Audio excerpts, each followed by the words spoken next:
hecho es el único que tengo, ¿eh? ¿En serio? Ah, qué bien. Te escribo y te voy a comentar unos títulos a ver si los conoces para mandártelo. Ok. Bueno, vamos a empezar, Jean-Pierre. Perfecto. Bueno, bienvenidos a todos aquí en la universidad. Hoy tenemos un invitado muy especial y una invitada muy especial que es Lucía Ibarra, que nos va a acompañar y va a equilibrar esta parte femenina que luego predomina, ¿verdad?, en la universidad. Jean-Pierre, bienvenido de vuelta a México. Te saludamos aquí todos. Se irá llenando poco a poco la sala y le vamos a ceder la palabra a Irving, que va a ser quien presente a Jean-Pierre con esta temática tan interesante. Adelante, Irving. Bueno, ¿se escucha bien? Pues voy a comenzar a introducir el currículum vitae de Jean-Pierre Serna. Es arquitecto por la Universidad Nacional Experimental de Táchira, Venezuela, en 2008. Es maestro en arquitectura con la especialidad Economía, Política y Ambiente por la Universidad Nacional Autónoma de México en el 2012. Tiene una práctica de investigación de un semestre en la Universidad de Bellas Artes Mimar Sinan de Estambul, en Turquía, con un trabajo de grado nombrado de la ideología a la práctica, crítica de la arquitectura contemporánea en la Ciudad de México, bajo la dirección del maestro Jaime Francisco Irigoyen, doctor de primer año en Ciencias Políticas de la Universidad de Pierre Mendé en Francia, con el tema Praxeología del hábitat informal en Turquía, el caso de la colina Cafidecale en Izmar, que es lo que nos va a presentar esta tarde. Bueno, pues los dejamos con Jean-Pierre Serna. Órale, pues muchísimas gracias. La verdad que para mí es un gusto enorme de poder estar hoy con ustedes. Estoy muy agradecido con Yael por esta invitación porque seguramente no sabe lo importante que es para mí poder compartir con ustedes y poder compartir con mis amigos mexicanos ese trabajo que estoy haciendo hoy que se lleva todo mi entusiasmo y que sin lugar a dudas también tiene sus raíces en México a partir de los años en que viví allá y las últimas experiencias que tuve en la UNAM con el maestro Irigoyen. Además también quiero agradecer a Yael porque gracias a su entusiasmo hoy en día pues entre los dos hemos podido llevar más o menos algunas ideas en punto que esperamos llevar a cabo, entre ellas la traducción de un libro, la de hacer una fundación en México con cuestiones de la arquitectura, pues la verdad que son muchísimas cosas que no sé si lo vamos a lograr, pero pues pienso que afortunados ustedes de que cuenten con Yael y con todo su entusiasmo para realizar tantas actividades tan diversas y llevar pues digamos también trabajo de calidad y que ustedes también hagan trabajo de calidad.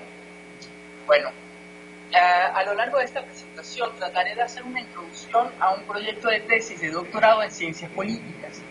Les parecerá curioso que el hecho de que como arquitecto haya decidido yo trabajar en ciencias políticas. Un segundo porque olvidé. ¿Sí ven la pantalla, mi pantalla ahorita, no? Sí, sí la vemos, pero te escuchamos un poco bajo de volumen. ¿Puedes subir, levantar un poco la voz, aunque parezca que nos estás gritando desde Turquía? Ok, perfecto. Al menos puse bastante agua para la sed. A ver, ok. Y les parecerá entonces curioso que haya escogido este camino en un campo que es el de las ciencias políticas, que normalmente como diseñadores o como arquitectos vemos difícilmente alguna articulación.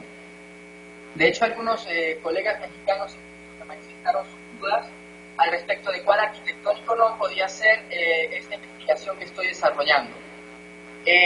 Durante esta presentación no trataré de convencerlos de la relación de mi trabajo de tesis, doctorado con la arquitectura, sino de presentar más que todo una lógica de razonamiento, de mostrar una problemática, aquella a la que estoy tratando, y de tratar de usar relaciones directas o indirectas que esta problemática puede tener hacia la arquitectónica. Primeramente decir que la decisión de seguir este camino tiene sus orígenes en el trabajo emprendido con el maestro Irigoyen durante la maestría. Gracias a él nacieron nuevas interrogaciones sobre el hecho arquitectónico, nuevas expectativas en mi desarrollo profesional y personal, así como nuevas posturas y nuevas perspectivas de observación hacia lo contemporáneo. Tarde o temprano me di cuenta de que la arquitectura en sí no me daba las suficientes herramientas de análisis para comprender un momento históricamente determinado. Esto, a pesar de lo mucho que nos seduce el enunciado de la arquitectura como testigo insobornable de la historia. A partir de ese enunciado bastaría con preguntarnos, para ponerlo en duda, si podemos concebir la ciudad tan solo desde el punto de vista de sus espíritus. Yo entiendo que como arquitectos defendamos el lugar que tiene en nuestra disciplina la configuración de un hábitat y ver ese hábitat desde la perspectiva únicamente arquitectónica. Yo la verdad no quisiera caer en polémicas al respecto de este enunciado de la arquitectura como testigo insobornable de la historia. Sin embargo, me parece pertinente de traerlo a debate, porque este me permite abrir nuevas perspectivas de análisis, que sea hacia la cuestión política como hacia la cuestión antropológica, social, geográfica, entre muchos otros que también tienen que ver con la arquitectura. Seguidamente, mis interrogaciones se dirigen hacia la cuota de participación que como individuos podemos contribuir a nuestro tiempo. Un segundo, sí, como no los veo, no sé, y dejó de sonar, no sé si me estaba siguiendo. Sí, te estamos siguiendo, pero Bueno, podrías hacer un esfuerzo enorme por hablar un poco más alto. Ya se escucha mejor, pero sí nos gustaría escucharte mejor. ¿Todavía? Sí, a ver, así. De acuerdo. Si en algún momento cualquier cosa me interrumpen, porque como tengo la pantalla completa en la presentación, ya luego no me doy cuenta de lo que está pasando en el auditorio. Entonces es un poco difícil, digamos. Claro, hay que confiar. Ok.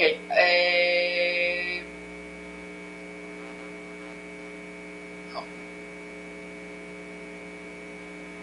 Voy a retomar acá. Vale. Ya no los escucho nuevamente, espero que me estén escuchando a mí. Ok. Les decía que mis interrogaciones también se planteaban en el rol que como arquitecto tenemos en el proceso de producción de la ciudad. En cierta medida, pues digamos, ese rol que tiene el arquitecto es estructural. Sin embargo, pienso que que no podemos creer que este enunciado nos permite creer que el arquitecto es el que tiene la llave para la definición de la ciudad y de la tipología de la ciudad. Y en ese momento escucho con frecuencia cómo decimos como arquitectos que hay que educar a los usuarios, que estamos buscando una tipología revolucionaria que va a cambiar el hábitat de nuestras ciudades, entre muchos otros. Y esto como si habría que adaptar a la humanidad o a una sociedad al punto de vista único de un arquitecto que proyecta algún edificio. De esta manera pongo no solo en cuestión eso que podemos concebir como arquitectura, sino además eso que podemos suponer como el rol del arquitecto.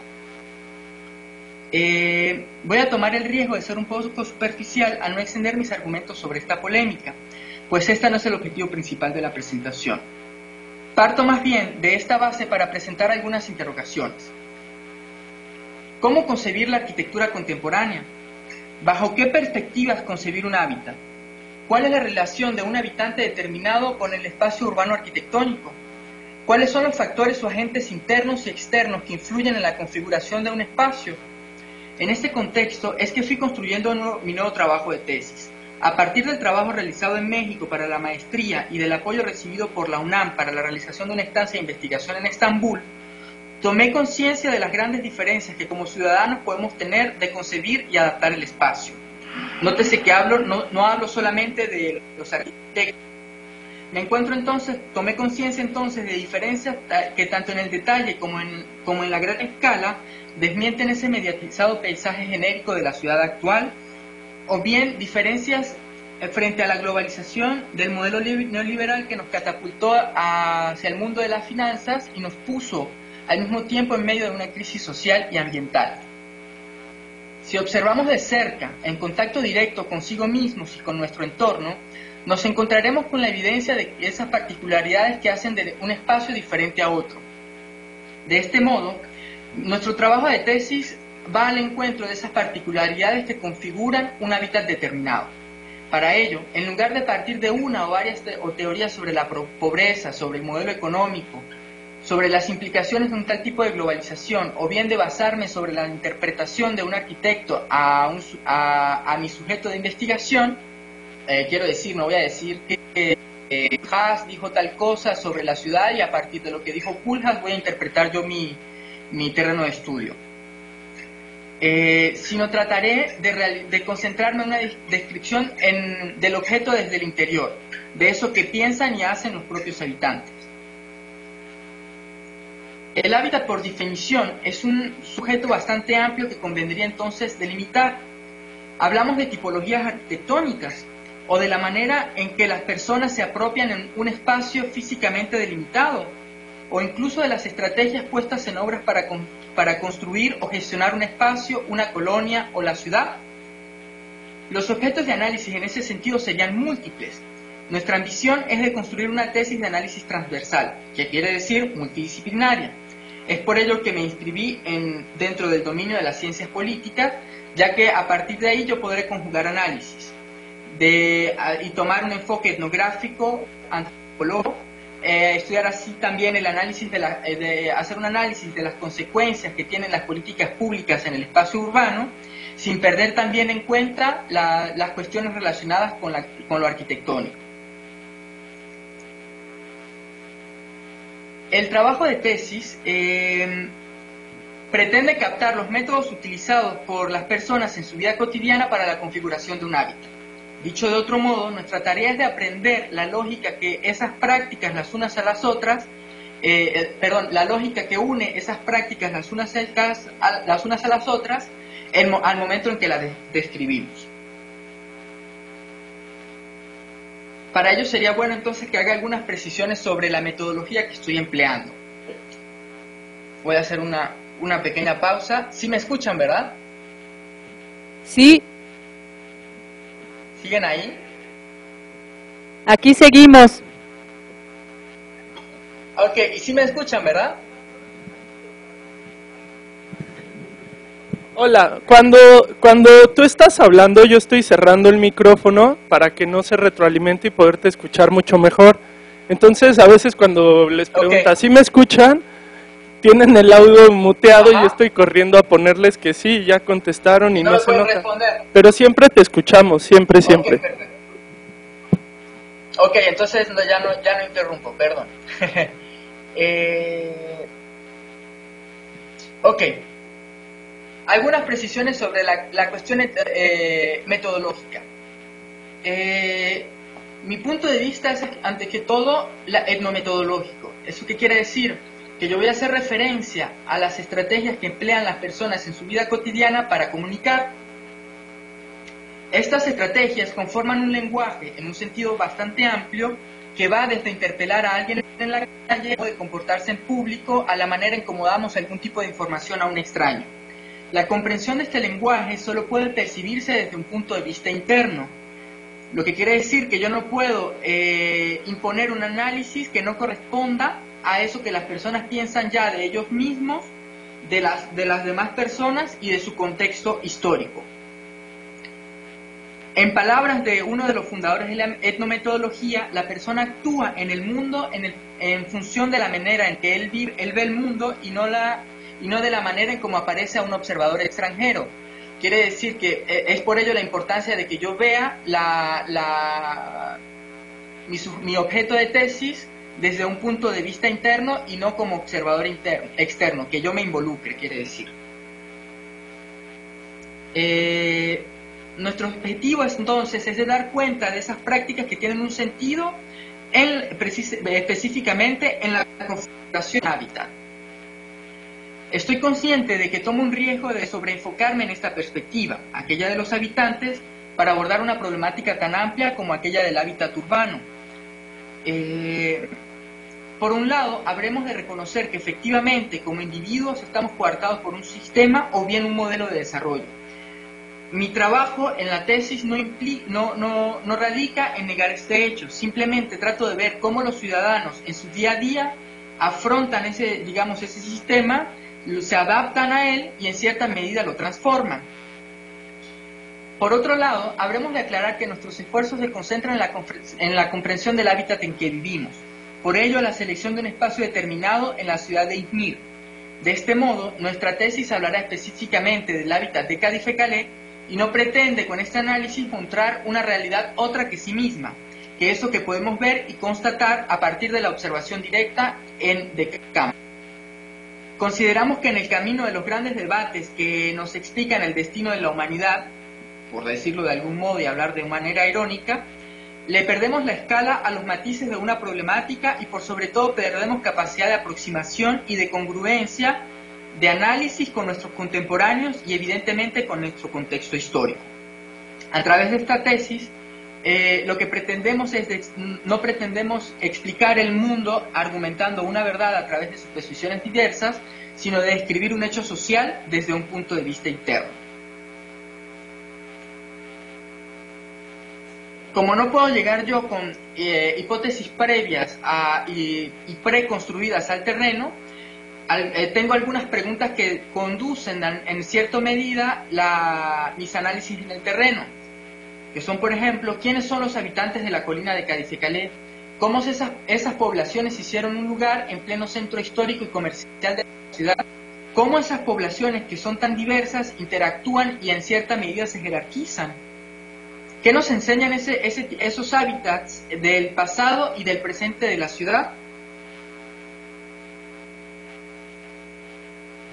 En esta medida, lo más importante es tomar en cuenta de cómo los propios habitantes se van adaptando al espacio y serán entonces ellos, en el camino de mis observaciones, quienes me van a decir el camino de la tesis.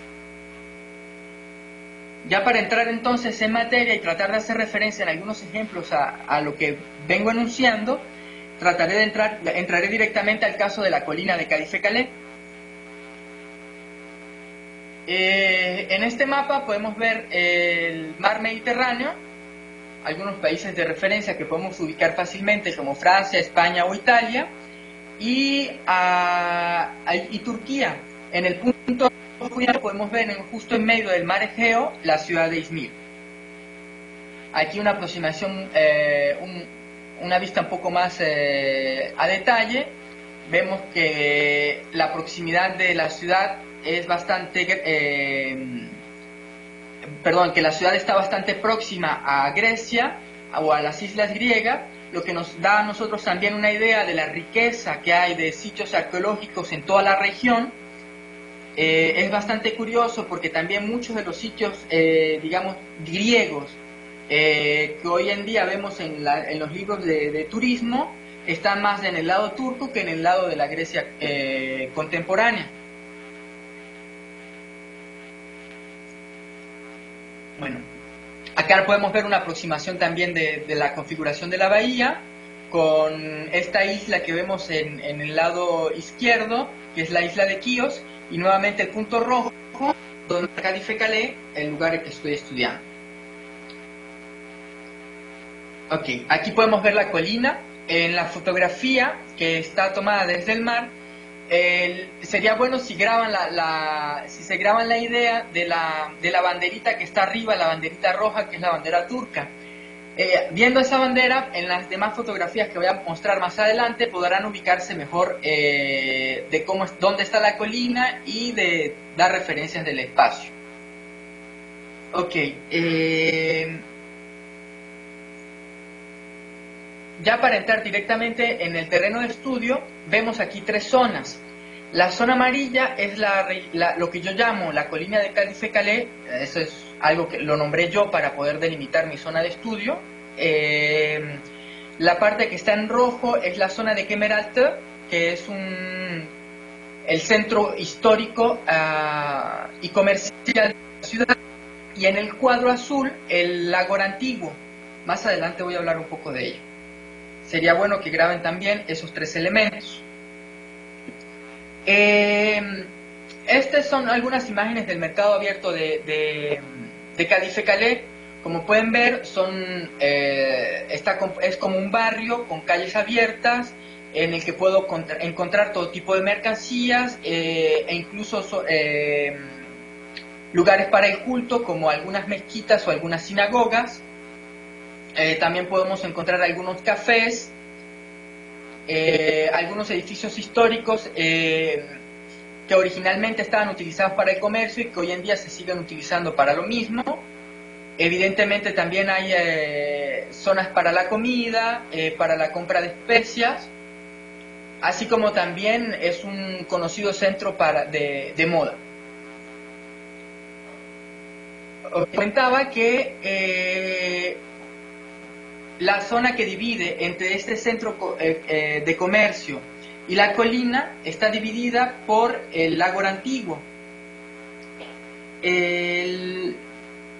Los orígenes del Ágora remontan a la época de Alejandro Magno, quien aparentemente pidió desplazamiento del puerto de la ciudad hacia la base de la colina de Kadife-Kale, que en ese entonces se conocía como el Monte Pagos. Esmirna ha sido desde la Grecia helenística un importante puerto comercial. Esto nos permite imaginar que en un periodo de más de 2000 años la ciudad perteneció a varios imperios: Imperio Romano, al Imperio Bizantino, al Imperio Otomano. Durante los siglos XVII y XIX fueron las familias burguesas de la diáspora europea quienes administraban la ciudad, y la colina, por su parte, estaba principalmente habitada por comunidades judías, armenias y griegas. En el siglo XX, a partir de un incendio que arrasó con toda la ciudad y de algunos procesos de reforma y de transición del Imperio Otomano a la actual República Turca, el hábitat de Kadife-Kale se transformó, una nueva población se instaló, mientras que el espacio se redensificó y se empobreció, se pauperizó.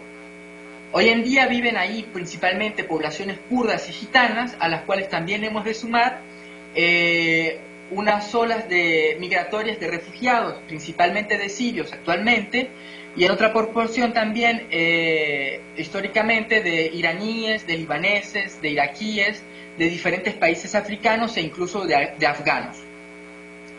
En este contexto nos quiere decir, en pocas palabras, que hay una gran riqueza de formas arquitectónicas, pero sobre todo de formas de habitar el espacio. Para entrar directamente en algunos ejemplos al respecto, trataré de llevarlos hacia la colina, menos de la forma como yo lo hice, un poco en orden cronológico. Yo llegué a Izmir por primera vez a finales del 2011. Como turista tuve inmediatamente la curiosidad por ese espacio que unía aquella muralla lejana, que parecía un castillo donde vieron la bandera, con el mercado histórico en la parte baja de la colina. Digamos que por fortuna no conocía la suficiente gente en la ciudad como para saber que ese espacio que despertaba en mí tanta curiosidad era en gran parte mal visto por el resto de los ciudadanos. Simplemente porque es un lugar pobre, porque para muchos o según muchos es un lugar inseguro y sucio, o bien porque los habitantes de la colina son desagradables y porque precisamente por todos este tipo de elementos la colina no nos representa ningún interés y representa mejor interés la colonia rica de la ciudad, o digamos Valiente de Polanco. Como extranjero recién llegado en Turquía, no podía estar menos que sorprendido durante mis primeros pasos ante el repertorio de formas, de colores, de detalles y por sobre todo de la apertura que encontraba yo de la gente hacia mí como extraño al lugar. En este sentido, digamos que el interés por la colina se acrecentó y decidí repertorear esas evidencias o esos elementos arquitectónicos que a primera vista aparecían en cada recorrido. En este caso me refiero a a un cierto tipo de utilización del espacio, como por ejemplo el exterior, que se utiliza frecuentemente para el comercio, para realizar algún tipo de trabajo, para intercambiar entre personas. La gente generalmente está en la calle para hablar entre amigos, se desplazan permanecen en un lugar y luego van a otro, pero siempre reuniéndose en grupos para hablar o para intercambiar.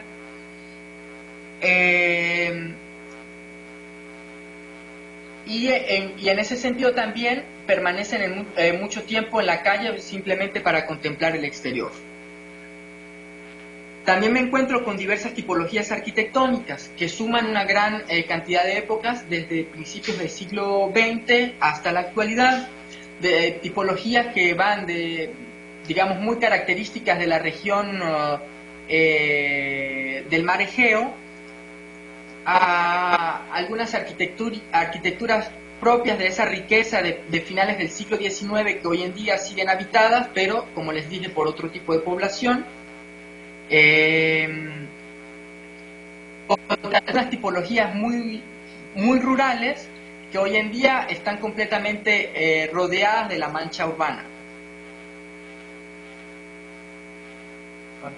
Y también algunas otras arquitecturas bastante particulares que podemos hablar de una especie de vernáculo que se realizaba en el reciclaje de elementos arquitecturales que se encuentran a lo largo de toda la colina, o incluso con basura, como en este caso, que son los hornos al aire libre.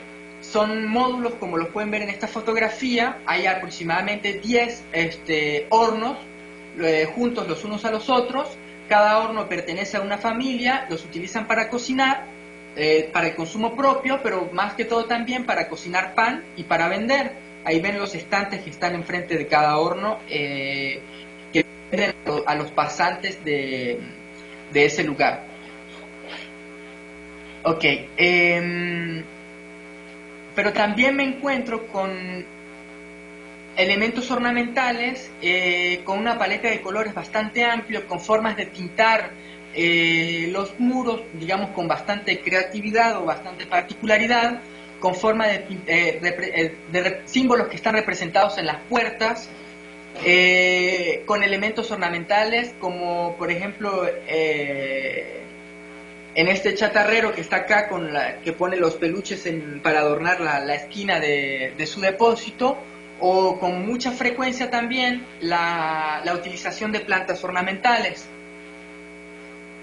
Pero también encontramos una tipología bastante variada de vías de comunicación. Hay evidentemente muchas escaleras que se diferencian otras, algunas parecen escaleras de algún pueblo de montaña, otras de alguna colonia de un barrio popular. Encontramos con calles asfaltadas, pero también con calles de tierra. Otro elemento bastante importante a identificar es la cría de animales. Es muy frecuente la cría, por ejemplo, de palomas, que en algún momento eran utilizadas como palomas mensajeras. Hoy en día se utiliza como hobby, principalmente por parte de los habitantes. También la cría de gallinas, la cría de corderos, y aún más impresionante, incluso en algunos momentos se puede uno encontrar con vacas.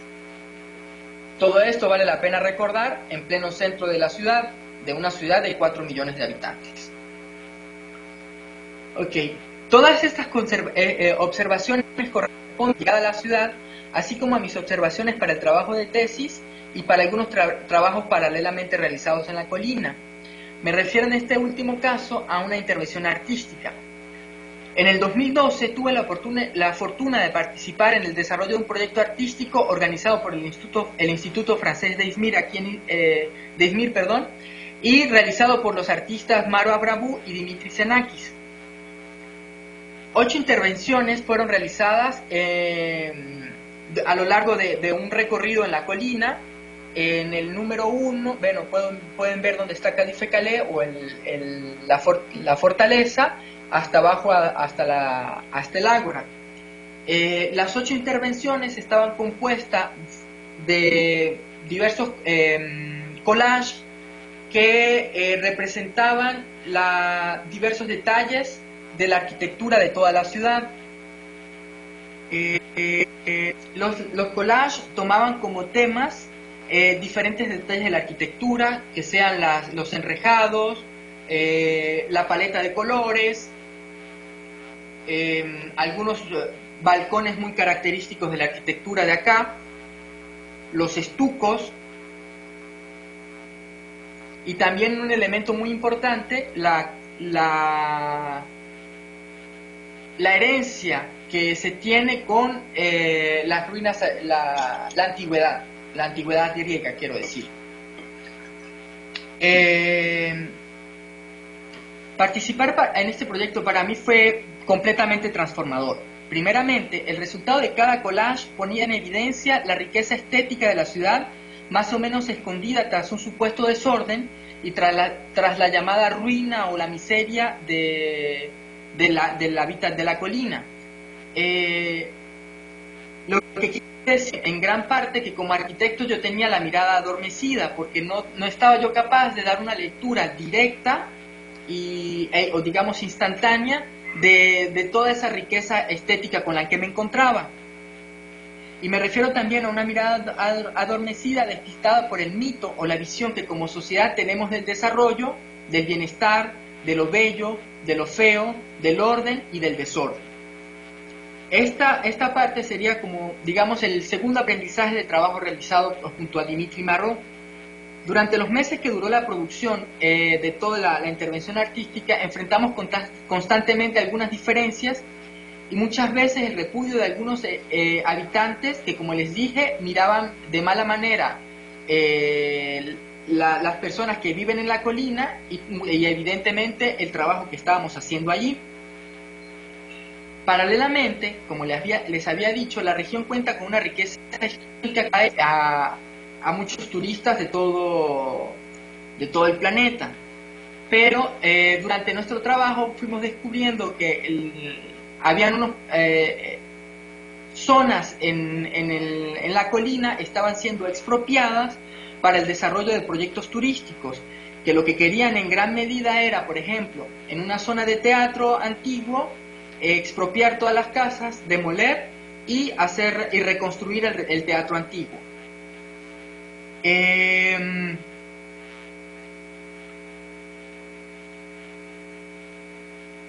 Por otra parte, también constatamos que había otra gran región, otra zona de la colina que había sido expropiada bajo la excusa o digamos bajo el argumento de que había un alto riesgo de deslave, entonces había que desalojar a las personas por cuestiones de seguridad. Y en todo este proceso que duró la intervención artística, pudimos ver muy rápidamente que la imagen del paisaje urbano del barrio cambió. Entonces, por ejemplo, en la zona del teatro, que originalmente era esto, que pueden ver en esas fotografías, pasó a ser durante la intervención esto, que digamos, ese es uno de los muros que fueron intervenidos. La casa fue completamente vaciada y quedó simplemente la carcasa porque posteriormente se iba a demoler. Y entonces la evolución de las demoliciones llegó a ser esto. Imagínense el impacto que venía siendo para nosotros al habernos establecido lazos de amistad con las personas que habitaban estas casas. Luego esos huecos urbanos fueron nuevamente apropiados por las personas de la colina, que lo utilizaban en algún momento determinado para circular o simplemente para el ocio o para pasar el tiempo, y en muchas ocasiones, sobre todo, los niños para jugar. Y finalmente, lo más sorprendente para mí, hace 2 días que hice una visita, tenía 2 semanas que no iba a la colina, y me encuentro con que todo el perímetro del teatro antiguo había sido encerrado para evitar que la gente entre dentro de este espacio.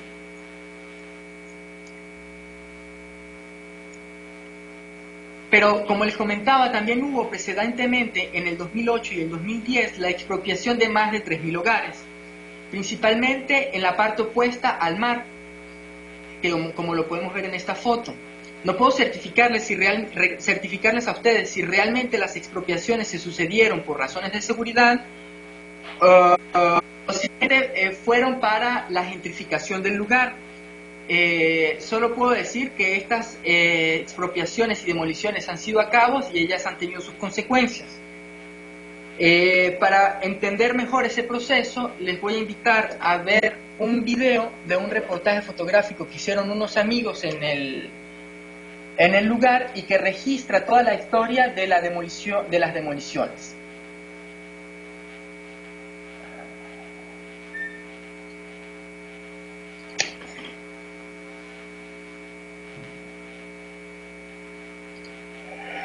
İsteyen parasını alıyor, isteyen ev alıyor.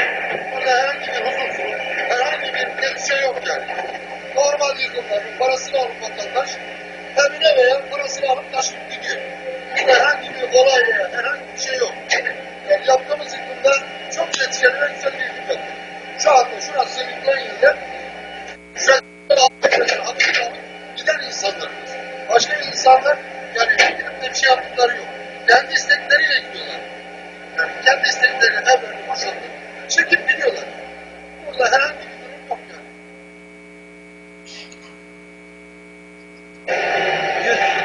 150 metrekare attığı bir evi abimin evi var. 19 milyar para veriyor. Bize hep rezillik. Hakkımı vermiyorlar. 30-40 sene emekli oluyorum. Vergimi ödemişim 22 sene. Yani bu eskiden beri kale var. Kale bakımsız kaldı. Bakımsızdan dolayı doğulu olduğundan doğru doğdu. Devlet tahammülsüzlükten geldi yıktı. Sanki devlet bakım yapamaz mıydı? Yapabilirdi.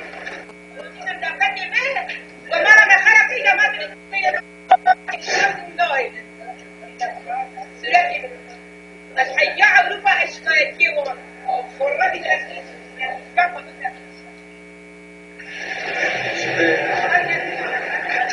yolda geliniyor. Köyümüz yapıldı yıkılıyor. Buraya geldik. Burada bir de yapmaya çalışıyoruz. Buraya da yapacağız. Biz ne yapacağız? Çok garibanlar, berekatçılar, kaleler, millette hepsi gariban yani. Kimisi göç oldu memleketteki, kimisi burada.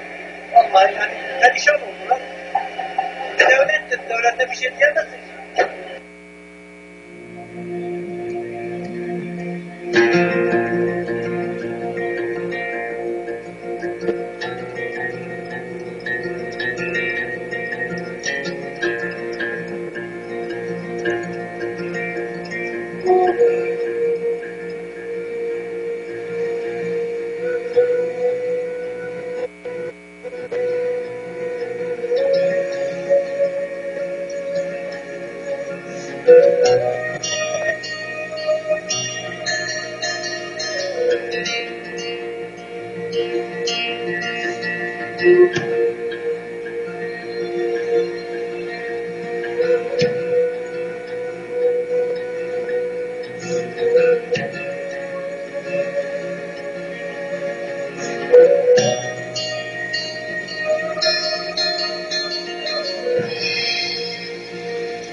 Vale la pena destacar que las últimas fotografías corresponden, digamos, a la versión del Infonavit mexicano, a donde fueron enviados algunos de las familias, no todas.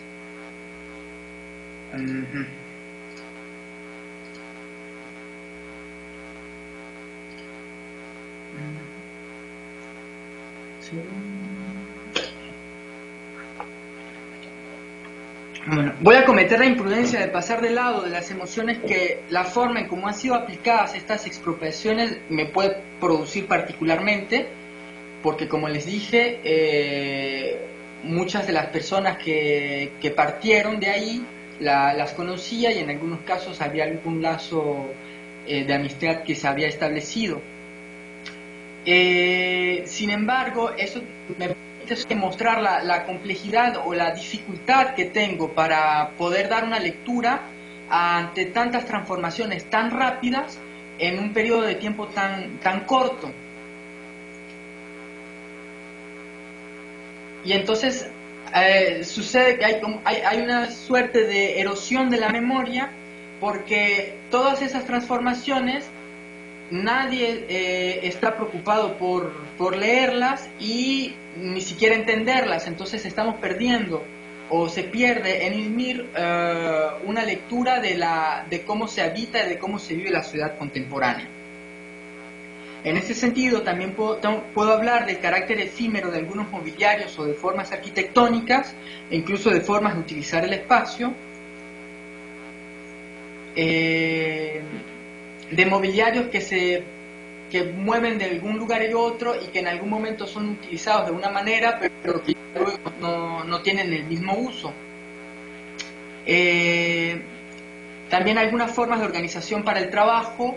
Es bastante interesante ver cómo el rol que tienen las mujeres en la organización del hábitat de la colina y también en asumir las riendas del trabajo, no solo para el mantenimiento de las calles, como pueden ver en una de estas fotografías, sino también en la producción de pan, por ejemplo, en la parte de arriba de la colina. Son las mujeres las que tienen el mando, la dirección y las que hacen todo el trabajo. También el papel de los niños en la apropiación del espacio público. Es curioso ver cómo en estas colinas, en esta colina aparentemente, o en estas colonias de aparente alta peligrosidad, son los niños quienes hacen mayor presencia en las calles, no precisamente para robar o para agredir, sino simplemente para jugar y para intercambiar con sus. También habré de citar algunas formas, las formas de vecindad.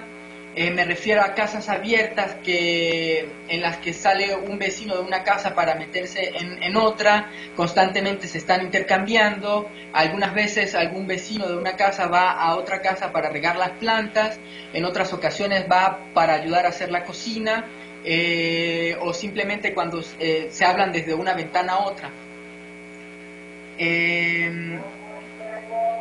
También es importante, aquí en este detalle no voy a profundizar, pero también es importante el papel que tiene la religión musulmana, evidentemente, dentro del hábitat de la colina, También simplemente el hecho de existir en un mapa. Aún no he podido yo confirmarlo, pero me parece, y estoy casi 100% seguro, de que muchas calles, de muchos pasajes, incluso escaleras que yo consideraba como principales, no están indicadas en ningún mapa. Lo que quiere decir que todos esos hábitats que están igualmente bastante densificados, no existen legalmente o no existen para nadie, ¿no? Bueno, digamos, para ningún gestor de la ciudad.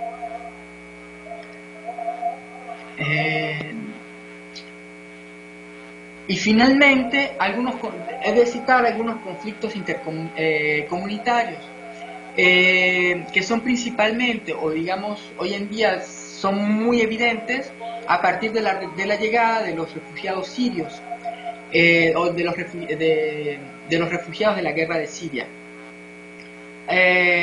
Algunos en un inicio llegaron teniendo algún contacto familiar o algún contacto cultural, otros simplemente llegaron porque vieron algunas casas vacías y a vivir ahí.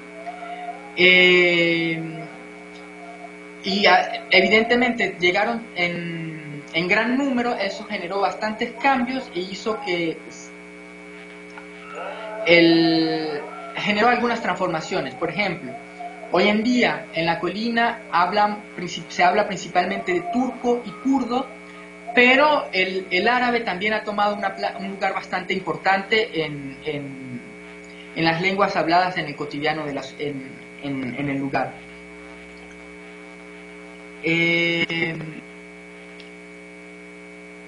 Pero el problema, digamos, mayor, o uno de los problemas mayores, es es la imposibilidad que tienen los habitantes originarios a integrarse o, digamos, a relacionarse junto con los que vienen de la guerra, ¿no? Hay como que demasiada pobreza junta y demasiados conflictos que se van presentando en este camino. Para ello, estamos ahorita actualmente, junto con estos amigos fotógrafos del video que les mostré, organizando un proyecto que esperamos llevar a cabo. Aquí hago un poquito de publicidad. Si quieren, visiten esa página que acabamos de abrir en Facebook. Si le dan like, eso nos va a poder ayudar también a lograr los fondos, y también van a poder ver un poco el proyecto que estamos planteando al respecto. Bueno, a los ejemplos mencionados podemos sumar muchos otros que son también estructurales a la comprensión del hábitat de la colina, pero que no me refiero a ellos porque, digamos, me van a desviar un poco del tema en el que estoy hablando. Me refiero, por ejemplo, a la situación geopolítica turca o algunos desastres naturales acontecidos en el país durante los últimos 50 años. Diré simplemente que la complejidad de estas situaciones hacen que la cuestión arquitectónica un elemento constituyente y en cierta medida importante en la configuración del hábitat de Cadiz y Calais. Sin embargo, puedo constatar que no es el único para poder entender. Y así pueden ustedes entender por qué en un principio les decía yo que la arquitectura no me daba las suficientes herramientas para yo poder entender un hábitat determinado. Y es por ello que, para concluir, esta presentación no fue tan solo una invitación a descubrir un repertorio del hábitat de Cadiz y Calais, sino más bien una invitación a establecer un diálogo, no entre profesionales o especialistas, sino entre ciudadanos entre sí y de habitantes con su ciudad. He de decir que mis decisiones para estudiar el caso de Cadiz y Calais han sido fuertemente influenciadas por las decisiones de mi trabajo en la ciudad de Nezahualcóyotl. Fue a partir de Neza, ese lugar tan estigmatizado, o que en muchas ocasiones en México se habla de esterilidad del paisaje, que pude abrir mis dudas e interrogaciones a otras disciplinas y a otras dimensiones. Pues en Nezahualcóyotl, así como junto al trabajo realizado junto con el maestro Irigoyen, desperté una curiosidad hacia el por qué en un lugar como no en otro, de una forma y no de otra, reciclo un espacio, represento a través de un dibujo un discurso, desarrollo formas de cooperación para la consolidación de un hábitat, de cómo las referencias culturales se confunden entre las fachadas de los edificios o en la estética de una ciudad que manifiestamente no sabemos leer y mucho menos reconocer. Reconocer que el espacio que proyecto no es para un usuario, sino para una persona, que ese habitante tiene tanta legitimidad de apropiarse y de configurar el espacio, así como yo puedo tener el arquitecto para diseñar un edificio. Digamos, en pocas palabras, asumirme como ciudadano antes que como arquitecto.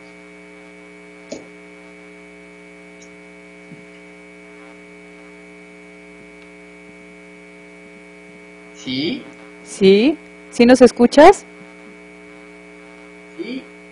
¿Sí? Bueno, pues muchas felicidades, Jean-Pierre. Muchas felicidades, Jean-Pierre. Yo quiero decir que esto ha sido un manifiesto muy interesante y antes quisiera hablar de unas ideas que me surgieron, que también tienen que ver un poco con mi tesis de maestría, que bueno, se fue por otro camino, pero siento que tiene el mismo espíritu que la tuya. Quisiera explicar que el concepto de espíritu fantasma, que es del del biólogo Rupert Sheldrake, es esta condición del cuerpo en la que se amputa un miembro y el dolor aparece ahí. Entonces todo lo que he visto en tu conferencia es esta aparición del espíritu del ágora democrática en la ciudad de Izmir. Y bueno, pues muere la facultad humana para comprender a los otros a través de estas leyes institucionalizadas que a veces tenemos en todos lados. Y el espíritu organizado y emergente aparece como este espíritu fantasma del que estoy hablando. Y bueno, pues hay que estar muy anestesiados por el sistema para no enfrentarse a esta lectura a la que nos invitas, ¿no? De estos hechos tan injustos. Muchas gracias. ¿Quieres hacer algún comentario o abrimos la ronda de preguntas? No, yo espero que me hayan escuchado. Para mí fue bastante difícil porque no los veía, no sabía bien cómo estaba avanzando, tenía el miedo de que no me podían escuchar, entonces en algunos momentos la voz como que se me enredó porque estaba pensando en tantas cosas al mismo momento. Espero que no me haya complicado mucho. Y pues evidentemente si tienen alguna pregunta o algún comentario, la idea también es de discutir. Yo sé que es muchísima información la que acabo de presentar, son muchísimas imágenes y pues me gustaría saber sus impresiones, me gustaría saber qué piensan y qué dudas tienen podemos hacer el lazo directamente con el contexto mexicano porque pues ya tengo experiencia ahí. Y en cuanto a lo que me dice Yael, pues sí, voy a darme una vuelta a la biblioteca virtual de la UNAM a buscar tu tesis porque sí me interesa mucho lo que me dijiste. Bien, te va a hacer una pregunta Irving y bueno, pues le vamos a ceder el micrófono.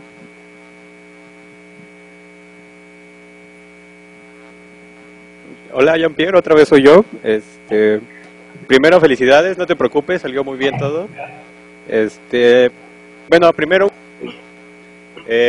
ves que antes de comenzar te comentaba esta parte de NESA que me llamó la atención. Yo convivo mucho con gente de allá, en sí yo soy como de esos rumbos un poco.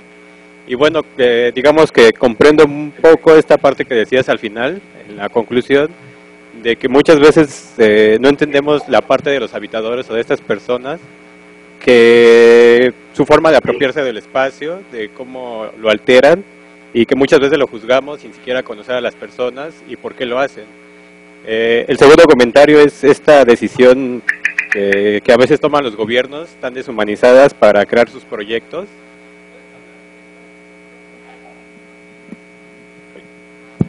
Sí. Estas decisiones tan deshumanizadas que toma el gobierno para sus proyectos. Ayer justamente en otra conferencia estaban tocando este tema aquí en la Ciudad de México, cómo tomaron malas decisiones con algunos habitadores y cómo los sacaron de sus casas para desarrollar sus proyectos. Entonces, como que recalcar esta parte, ¿no? De que muchas veces el gobierno no toma las mejores decisiones y no solo pasa aquí en México, sino pasa en varias partes del mundo. Y ahora sí mi pregunta es, bueno, has estado en 3 países, Venezuela, México y ahorita Turquía. ¿Qué coincidencias te has encontrado en cuanto a este tema de estudio en esos 3 países? ¿Alguna constante que te hayas encontrado entre los 3 países?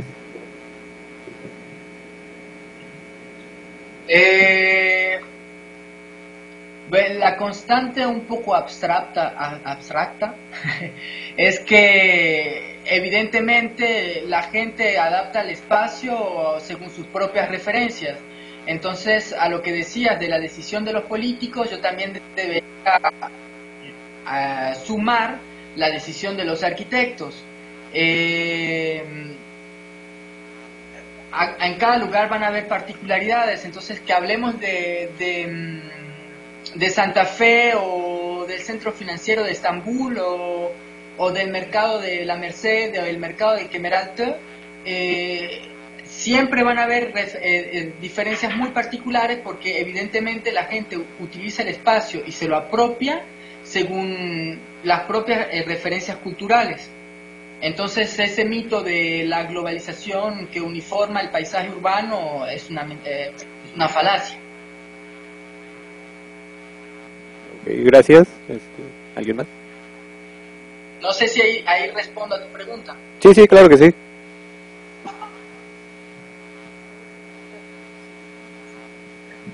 Jean-Pierre, la verdad te quisiera felicitar, es un tema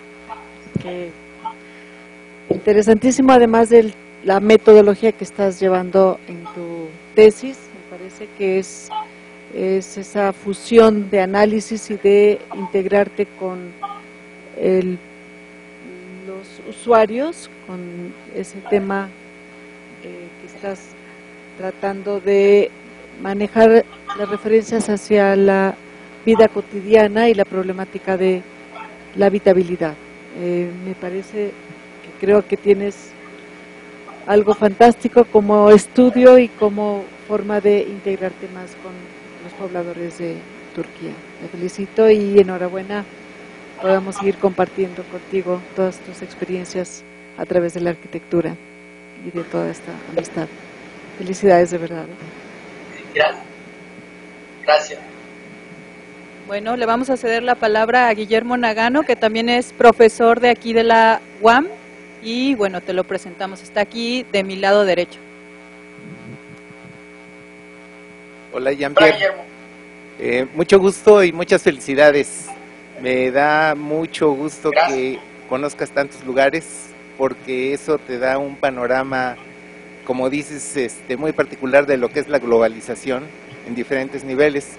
Yo me encuentro un poco en contradicción, bueno, no precisamente en contradicción, sino con algunas diferencias en el sentido de que el paisaje no se uniformiza en todos lados. Desde luego estoy muy convencido de que lo local es fundamental para la población, pero yo creo que sí la ciudadanía que comparte la pobreza es muy semejante en todos lados, y sus productos arquitectónicos son muy semejantes.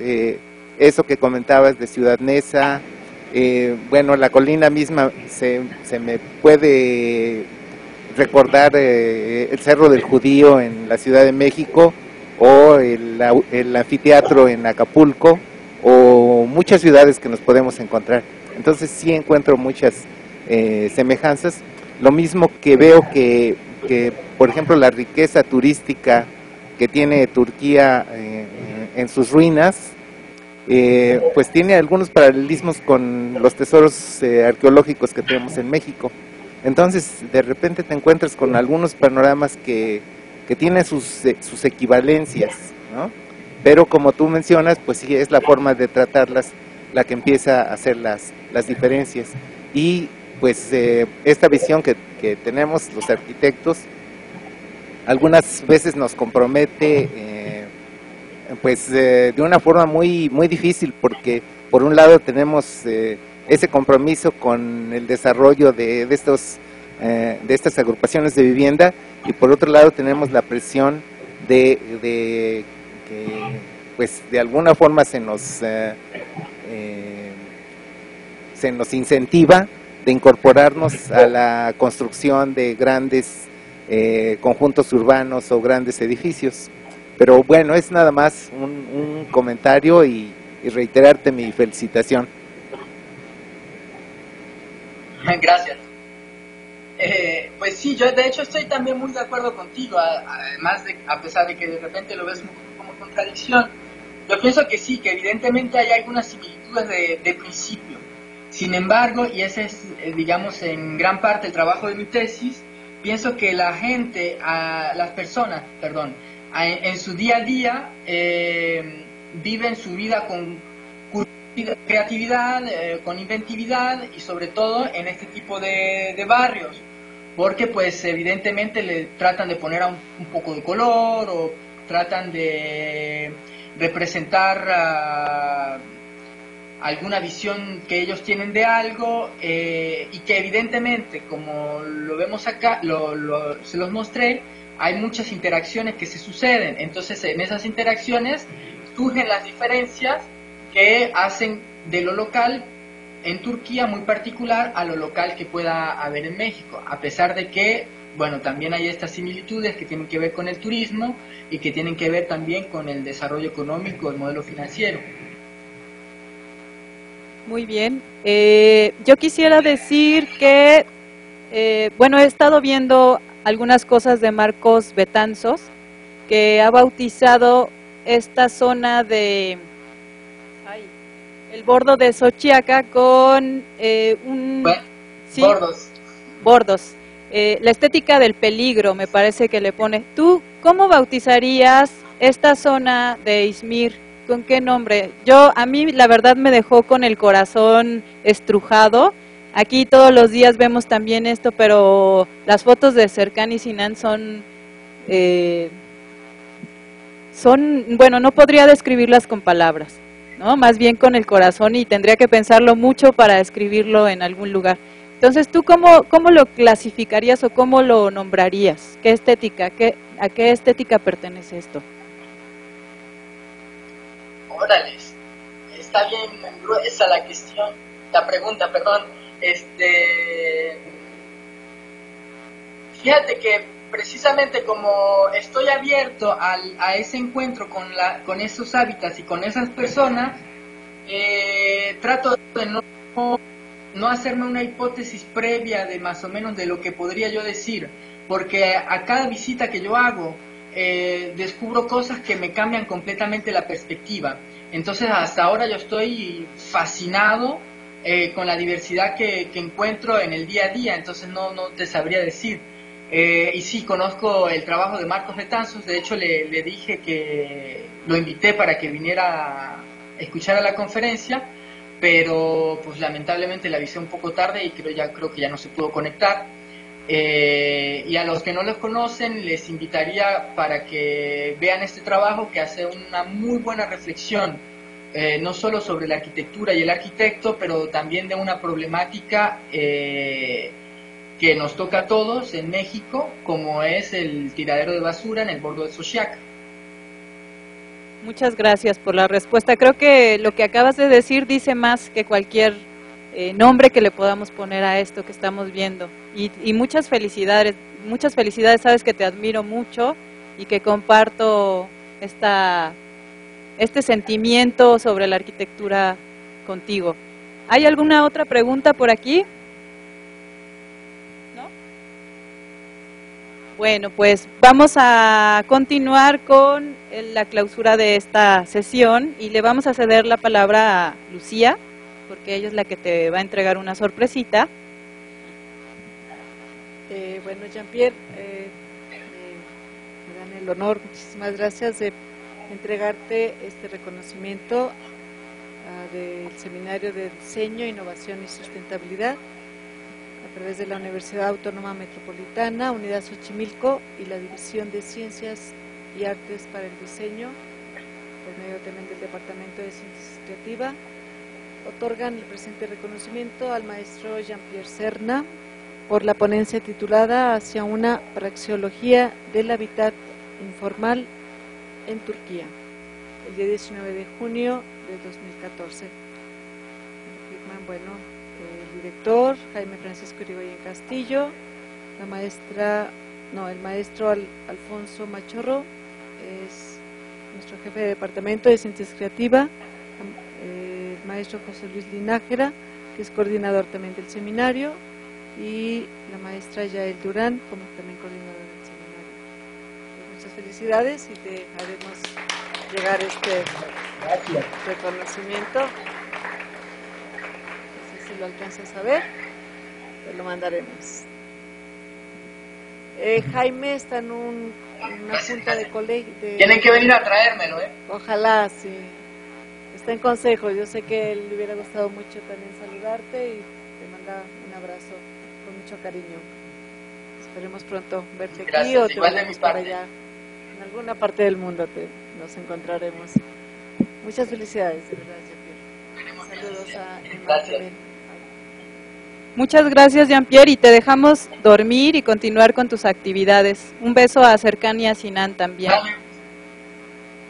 Claro que sí. Vale, feliz día. Adiós. Bye.